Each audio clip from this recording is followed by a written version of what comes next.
So you mentioned in the response to the motion to dismiss, it was important that you specify that both Facebook and Dominion are state actors as it involves the election. Is there any other precedent out there involving state actors being involved in our elections? Oh yeah, in fact it's very much black letter Supreme Court law that has substantiated that participation in an election is an exclusive state function.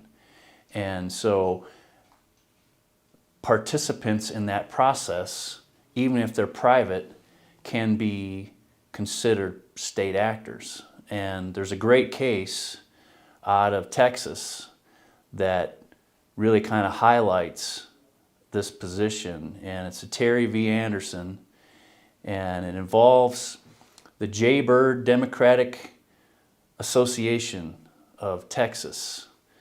And since 1889, the Jaybirds had been holding a private straw poll about a month before the Democratic primary in Texas.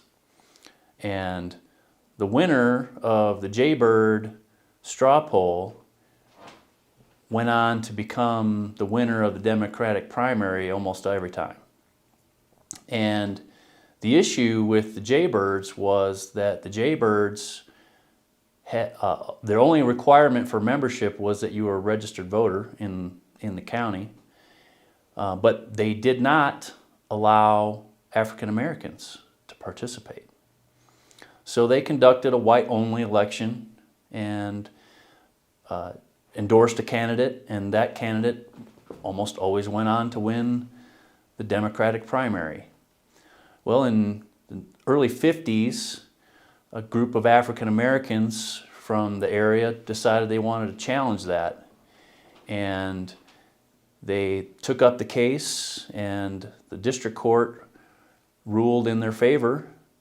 The appellate court ruled against them, and it went on to the Supreme Court, where they ruled that even though the Jaybirds were a private association, because they were involved in the administration of an election, which is an exclusive state function, they too were considered state actors and were violating the Constitution by not allowing African Americans to participate in the process. Now that's a very easy case of discrimination to see when you're not allowing members of one race to participate.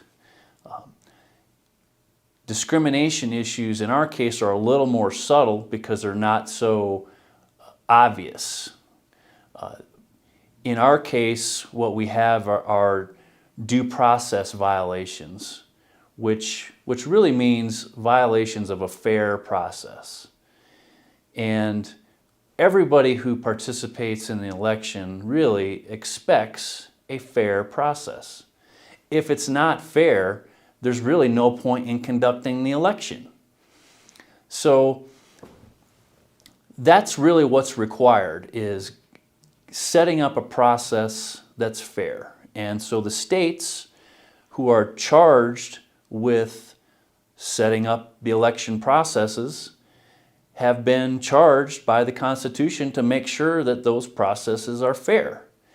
And so that's how you get into a lot of some of the other cases, like Bush v. Gore, for example, where they declared that process wasn't fair because they were counting ballots in one county differently than they were in another county. That's pretty, again, easy to see. You're treating these people differently than you're treating these people. So ours is similar. There are multiple constitutional violations in our case, and so you really kind of have to look at each actor because each actor that we have sued has committed a violation of some sort. And so Dominion, we're claiming they violated the Constitution. We're saying CTCL violated the Constitution. We're also saying Governor Whitmer violated the Constitution. So they all did different things to violate the Constitution during the election. So, for example, we're saying that Governor Whitmer improperly certified the election because there were enough anomalies or irregularities or issues that were raised beforehand that she should have done at least some sort of preliminary investigation. And so the process of certifying was really not a fair process because it was not investigated really whatsoever.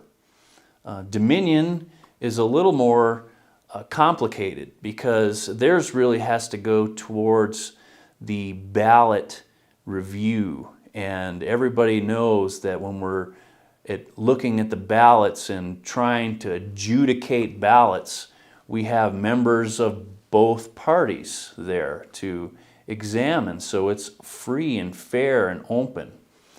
Well, the problem with Dominion is that when the ballot goes into the machine and it gets scanned that very first time, the machine makes a decision about that scan, and it decides whether or not that is a good ballot and can go in the bin and be counted, or if it's a questionable ballot that needs further adjudication by people.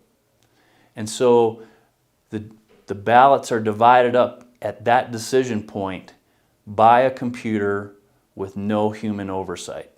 So the ballots that go into the bin get counted but never really suspect. Do we know those ballots were really good ballots?